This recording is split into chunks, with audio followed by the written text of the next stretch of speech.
Hello বন্ধুরা, আপনারা সবাই ভালো আছেন তো? গদ্যময় জীবনের একটি নতুন ব্লগে আপনাদের সবাইকে স্বাগত।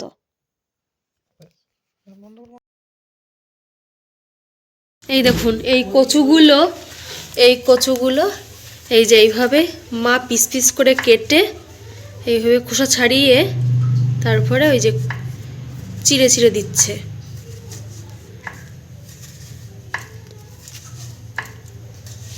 এই দেখুন,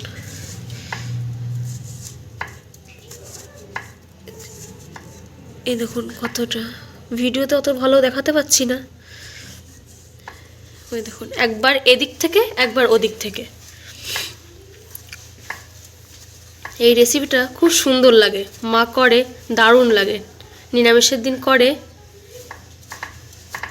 এর এক পিস হলেই যেন মনটা ভরে যায়।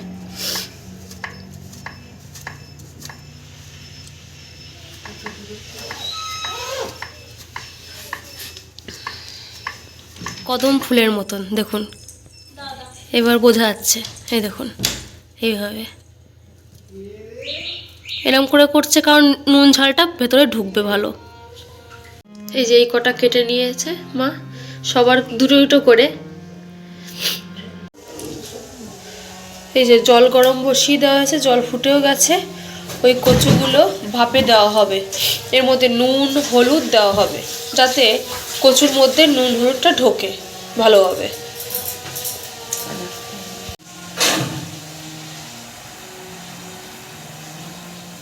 একটা পরিমাণ মতো নুন দেওয়া হলো। হলুদটা দিলে বেশ কালারটা কচুর মধ্যে ভালোভাবে আসবে। এবার কচুগুলো দেওয়া হলো।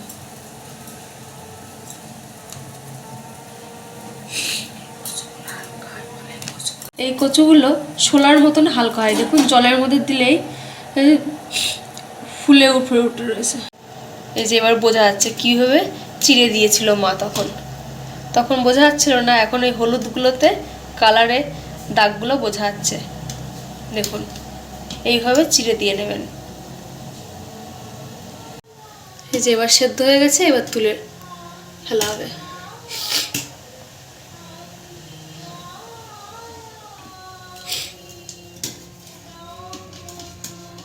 দেখুন কত সুন্দর লাগছে, কদম ফুলের মতন। জলটা ভালো করে ছেঁকে তুলতে হবে।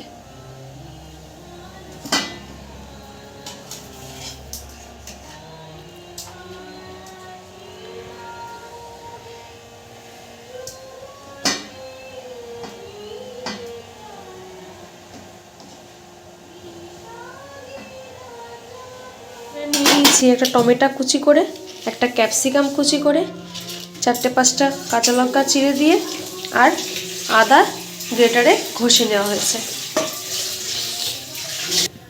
কড়াই গরম হয়ে গেছে, এবার সাদা তেল দিয়ে ভাজা হবে। এটা চালের গুঁড়ো, বেসন, নুন, হলুদ, লঙ্কার গুঁড়ো দিয়ে বড়া আকারে আপনারা ভেজেও খেতে পারেন। আমরা গ্রেভি করব বলে এটা বড়া আকারে ভাজবো না, এটা গ্রেভিও করে খাওয়া যায়, বড়া করেও খাওয়া যায়। তেল গরম হয়ে গেছে, এবার এক এক করে ভাজা হবে।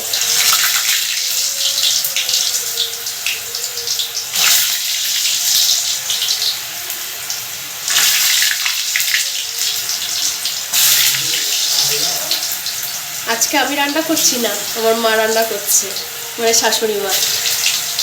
এটা আমি পারি না।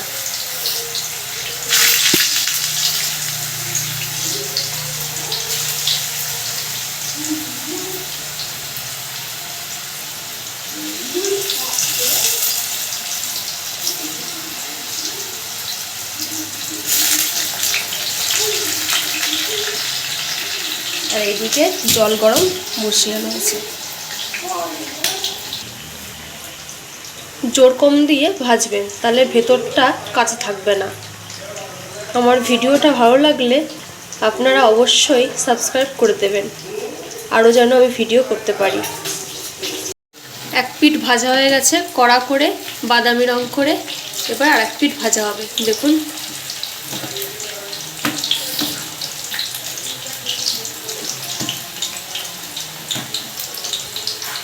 দেখুন ভাজার পরে কেমন যেন ছাড়িয়ে ছাড়িয়ে যাচ্ছে,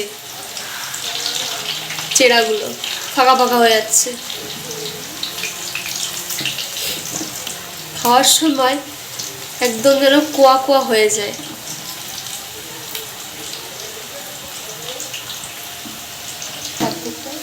এই যে 2 পিঠই ভাজা হয়ে গেছে, এবার লাল লাল করে এবার তুলে ফেলা হবে। এটা কি কচু বলুন তো? পানি কচু আর শোলা কচু দিয়েও করা যায়।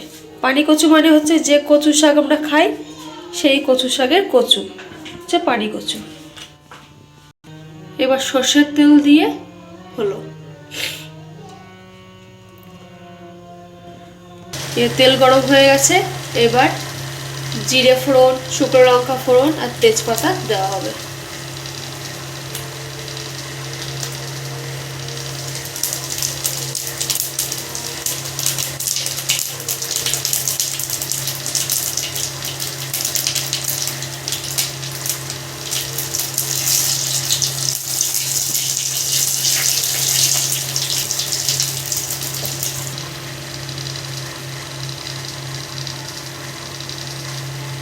এবার ক্যাপসিকাম দিল,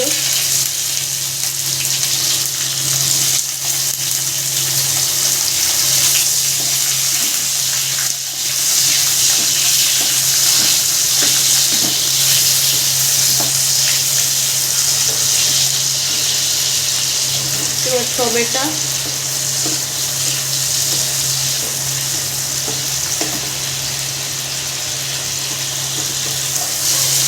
দিয়ে একটু নেড়ে চেড়ে দিতে হবে।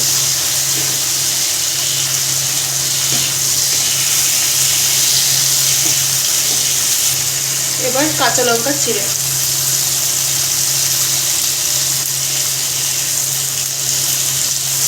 আমরা 4-5টা কাঁচা লঙ্কা দিয়েছি, আপনাদের মতন যে যেরকম ঝাল খান সেইভাবে দেবেন।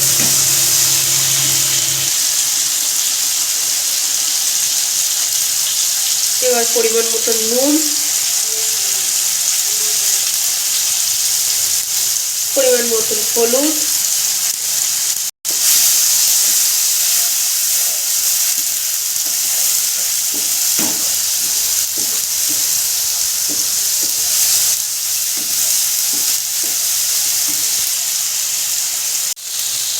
এবার জিরে বাটা দেওয়া হলো। এবার একটু মিষ্টি দিতে হবে, তাহলে টেস্টটা ভালো হয় মিষ্টি দিলে।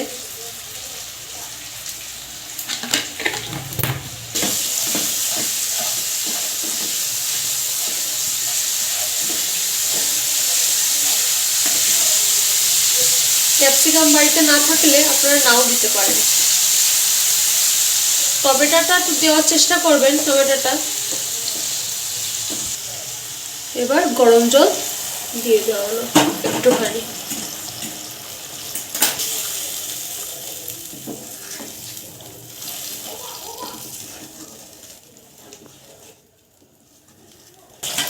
এবার আদা রস দেওয়া হলো।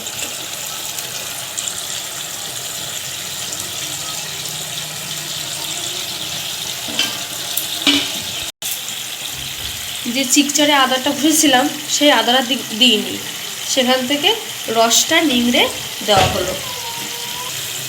এবার গরম মশলার গুঁড়ো দেওয়া হলো, একটু কালার করার জন্য লাল লঙ্কার গুঁড়ো দেওয়া হলো।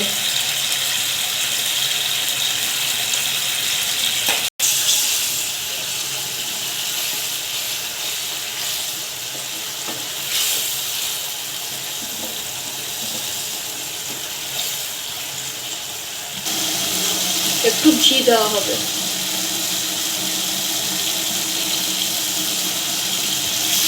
নিরামিষ রান্না তো একটু ঘি দিলে ভালো হয়। দেখুন গ্রেভিটা তেল ছেড়ে দিয়েছে, মশলাটা কালারটা লাল কালার এসে গেছে।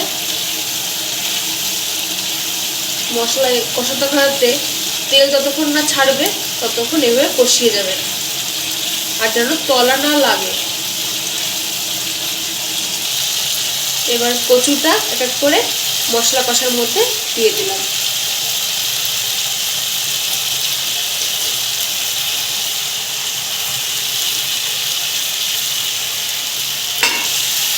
ভালো করে মশলার মধ্যে কচুগুলোকে নাড়িয়ে দিলাম।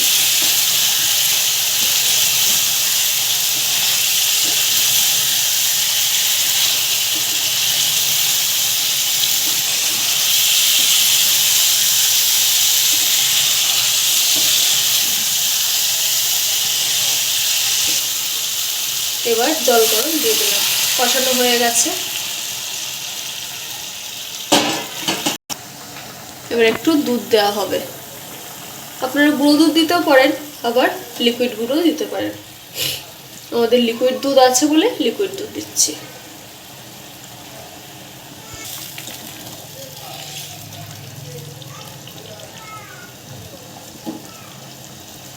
এবার ফুটুক টকবক টকবক করে, গ্রেভিটা শুকিয়ে আসলেই নামিয়ে দেওয়া হবে। এই দেখুন গামাখা গ্রেভি হয়ে গেছে গ্রেভি। এবার নামিয়ে দেব।